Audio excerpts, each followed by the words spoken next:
ခုဒီဗီဒီယိုဖိုင်ထဲမှာเนาะချွေးမလုပ်တဲ့သူနဲ့သားလုပ်တဲ့သူကနေပြီးတော့ကျွန်တော်တို့အမ2ယောက်နဲ့ရောက်ခမကိုကျွန်တော်တို့ရွှေ9ချက်သားစီနဲ့ကျွန်တော်တို့ပတ်စံ350စီပေးတာဖြစ်ပါတယ်ဒါပေမဲ့เนาะ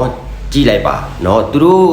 ရတဲ့သူကလည်းကျွန်တော်တို့ပျော်ရွှင်ဝမ်းသာမနေသလိုပေးတဲ့သူကလည်းကျွန်တော်တို့ကြည်ကြည်နူးနူးမျက်နှာဆိုတာကိုမမြင်ရဘူးပေါ့เนาะကျွန်တော်အမြင်ကိုပြောရမယ်ဆိုလို့ရှိရင်တော့ကျွန်တော်တို့ပေးကန်းစွန့်ကြဲတာဒီကျွန်တော်တို့တရားတရားနဲ့အများကြီးဆိုင်ပါတယ်ကိုကတရားတရားမထက်တန်သမျှတော့ကျွန်တော်တို့ပေးကန်းခြင်းဒီကျွန်တော်တို့အရာမရောက်ပါဘူးเนาะအဲ့တော့ကျွန်တော်တို့ရွှေ9ချက်သားပဲပေးရွှေ9ပိတ်သားပဲပေး350ပဲပေး300ပဲပေး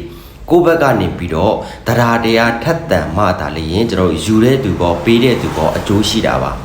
အခုဒီမှာကျွန်တော်ပြထားတဲ့ဗီဒီယိုဖိုင်ထဲမှာဆိုလို့ရှိရင်ပေးတဲ့သူကလည်းမျက်နှာကြီးတင်းတင်းနဲ့เนาะယူတဲ့သူကလည်းကျွန်တော်တို့မျက်နှာတီတီနဲ့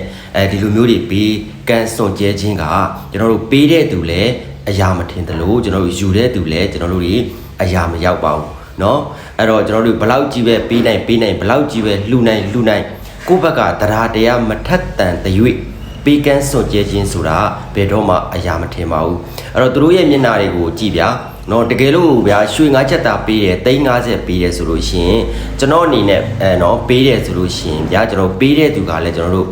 ရီမောမောဗျာပျော်ပျော်ရွှင်ရွှင်ဖြစ်ရမယ်ယူတဲ့သူကလည်းတကယ်ကိုမှအားရဝမ်းသာတဲ့မျက်နှာတွေဖြစ်ရမယ်ပေါ့နော်ဒါပေမဲ့သူတို့ရဲ့မျက်နှာတွေကမှတကယ်ကိုမှကြောက်ရွံ့ကြီးတွေဖြစ်နေတာပေါ့နော်ဒါကြောင့်မလို့ဘလောက်ကြီးပဲပေးကန်းစွန့်ကြဲပါစေကိုယ့်ဘက်ကတရားမထက်တန်ဘူးဆိုလို့ရှိရင်ဘယ်တော့မှထမမြောက်ပါဘူး